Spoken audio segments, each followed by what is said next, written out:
went upstream and collected samples every 50 or so meters. And then these samples are analyzed. And as you can see, close to the summit of Blue Mountain, well, there are some assays that returned a reasonable concentration of copper, for instance. But then further downstreams, this is kind of diluted and dissipates. And so it was deemed not economical to mine. And there are a number of pathfinder elements that can be used to identify targets for further mineral exploration. Once a target of reasonable size has been identified, then you invest more money and send in the drillers, which go in and start drilling holes everywhere. And these are the powders that come out of the drill holes, and the geologist and the assistant in the front here look and take samples and go back to the lab, have these analyzed, and based on where those samples were collected in the depth of the hole, then you can generate basically 3D models of where the geology changes, where the ore deposit is located.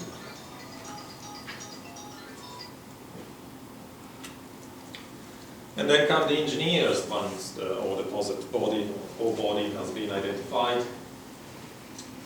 The engineer has to design a pit or an underground mine to basically reach the majority of the ore body while reducing the cost. So the more you are digging, the more waste you have to remove, the more you're doing work without getting any reward, because the waste you just take it from one side and pile it up on the next side. So it's not giving you any return.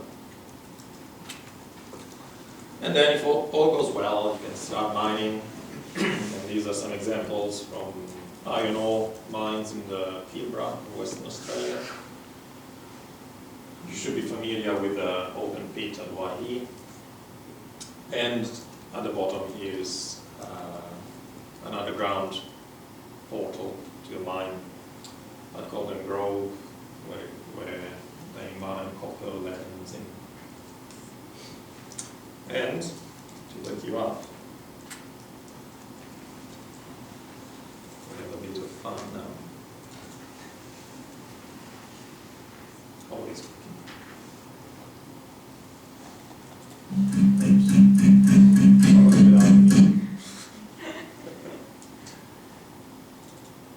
Right, so this is how basically the rock is broken up before being extracted. So you see all these patterns, that's basically the drill holes that are drilled to be injected with explosives, so that you can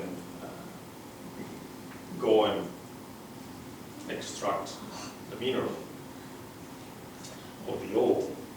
And before the whole thing is blasted, the geologist comes along again, and at every single small pile of dirt next to the drill hole, they take a sample and they analyze it so that they can pinpoint for the excavation crews where there might be ore and where there might be waste.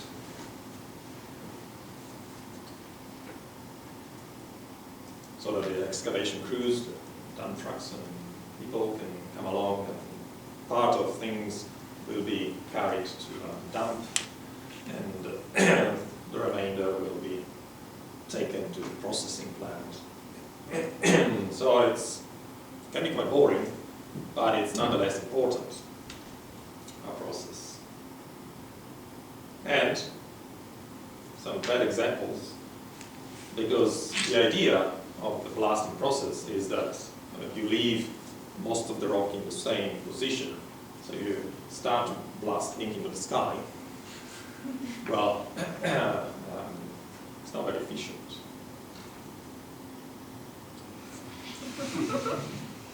Probably the blast crews here that can't really pat each other on the back.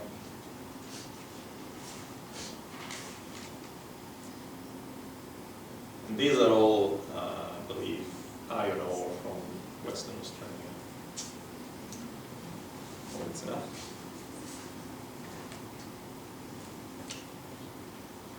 Last one.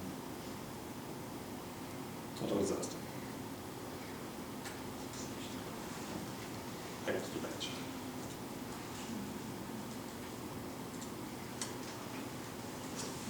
Right, as I was saying, the geologist crew goes along and samples each one of these so that you can again end up with a three-dimensional model of where the ore is.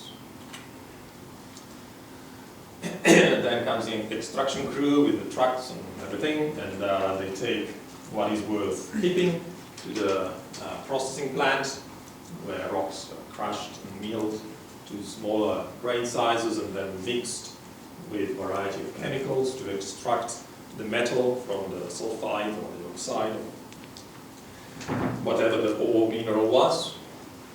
A couple of times and a couple of processes. We don't need to go into details of what these are, let it leave to the metallurgists. But in the end, we end up with nearly pure metal, which is what the mining company makes money out of, basically. But the whole process can go wrong. So this is a Google Earth image of the town of Waihi with an open pit mine and some waste dumps and tailing dam. The tailing dam is where the ore is mixed with the metals to extract what we are interested in. Being a dam, well, it can collapse. As happened here in Spain sometime in the 1990s. So here we have the tailings dam, and here we have the same dam collapsed. And as you can see, downstream devastation with acidic water and nice metals that everyone likes to have in their backyard. Well, that guy in the castle, if you've seen the castle, he actually didn't mind having lead in it. But, so, yeah, these are things that can go wrong. And when they go wrong, then nobody's responsible. These are another couple of images from, as I said, this Elements magazine. This is from 2011. It's dedicated to mine waste. And if you're interested in the topic, you can go online and find several articles. It's quite interesting. So these are images again of acid mine drainage, and although they look like pretty colors, they shouldn't occur naturally in nature. And these are sulfate, aluminium sulfate cascade off the entrance of an underground mine. And yeah, this leaching or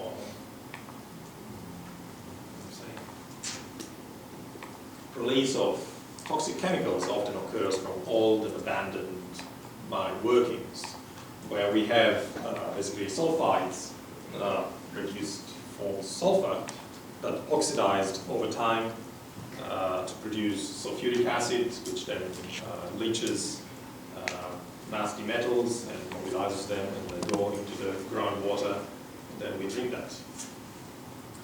And these are just some of the health effects that some of these metals can leave, with poisoning from lead causing memory loss, kidney failure, blindness, death. From mercury, hypertension, other diseases, cardiovascular diseases, arsenic causing cancer, DNA damage in blood cells, and copper, liver and kidney damage without even needing to drink alcohol. And the damage of selected elements can depend on what compounds they bind with. So, for instance, lead, carbonates and phosphates, or mercury oxides and chlorides are more readily bioavailable, which means that the body or any biological organism can absorb them more easily compared to other forms such as sulfides and silicates. So this is the pyramid dreaded by every mining company, where we have here the mine waste hierarchy and, let's say, the mine rehabilitation hierarchy. And these are also in the Elements magazine. So the bottom is what every mining company would like to do, and the top is, in an ideal world. So, of course, to reduce cost, you just want to come along, dig, treat, and just waste. Leave what you don't want. But prevention is something that mining companies should do. So rather than just coming along and dig and waste, they should try to reuse or recycle the waste rather than just piling it up. But if they do, just pile it up rather than leaving it alone, prone to some environmental damage. You would ideally, reinstate the natural ecosystem, or kind of reduce the possible impact of any metals leaching into the ground. But of course, as I said, this increases the cost and the viability of the mining process, which makes it a challenge, because recycling and reuse of mining waste comes at a cost, so it's not very, very common. Usually things are left to rot somewhere. And here is where scientists can make an important contribution by identifying or developing other methodologies, such as extracting metals from silicates, which is not usually done because of the higher energy needed to do the process. Or biostrategies, where we have maybe planting of waste dumps with plants that extract nasty metals from the soil through uptake in the root. And then once the plant dies, because the plant is a biological organism as well, it gets poisoned, but they can be taken care of in a more responsible way, leaving a less polluted ground. And other challenges, well, resources are finite. We can't keep wasting as we are doing. Not just in a mining perspective, but in society. We should try maybe to reduce waste rather than buying a car every second year, every fourth year. And the next challenge is also a need to explore new deposits. You might be aware that a couple of years ago there was a shortage in rare earth elements, because China was basically producing 95% of what was available in the world, and they had some political issues with certain countries, and so they didn't want to trade rare earth elements with them anymore, which leads to some trouble. So there's been a push to explore for rare earth element ores worldwide. And the mining cycle basically seems to go from good to bad. This is basically the price of commodities, average price of commodities over time in the last 200 years. And you can see that there have been peaks and troughs and peaks and troughs and whatnot. And we seem to be at a peak starting into a trough right now, which is not particularly good news for the people that want to get into economic, geology-related jobs. Some of my classmates from Perth are now primary school teachers. But, so you need to be adaptable, I guess, if you want to stay in a this trade. And another thing that comes out of, I guess, this graph is that every peak seems to be related to some unrest of sort. So you can use, there you go, you can use commodity prices to predict the future. And maybe we've got another, what, 20 years before Armageddon. So to summarize, well, all deposits occur in many different settings on Earth, but what is important is enrichment of metals through fluid circulation, often, which makes deposits viable through mining operation, depending on a variety of factors, as we've seen. Volume of the ore bodies, accessibility, extraction methods, and environmental consequences. And yes, you need steady nerves if you want to have a job. And tomorrow, no, not tomorrow, well, tomorrow is the lab. We'll be looking at the oxides. So you can, if you have any tools to identify minerals, feel free to bring them along, or any books or anything that can help you with identifying minerals. And on Wednesday we will be looking at magmatic ore deposits. Thank you. Excuse me. Are you able to put the slides up on the screen? Yes, this will go on. Would you be able to do it before the lecture? Before the lecture? Yeah, is that possible? But then I can't ask you questions.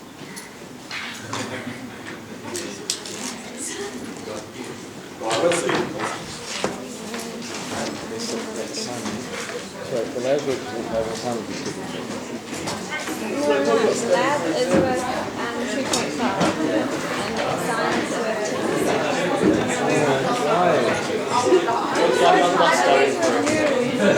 Yeah, I don't want to do that anyway.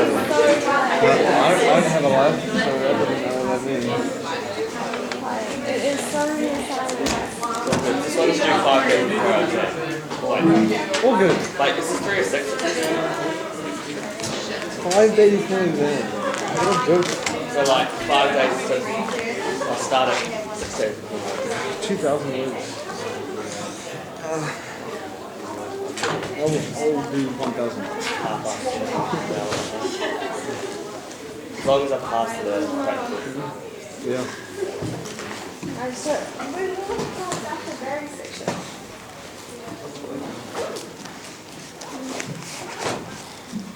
What's up with the case of like, you guys like writing? What's this here? Well, I guess that's what first guy's going to be like, right this, right there. So. Training for that.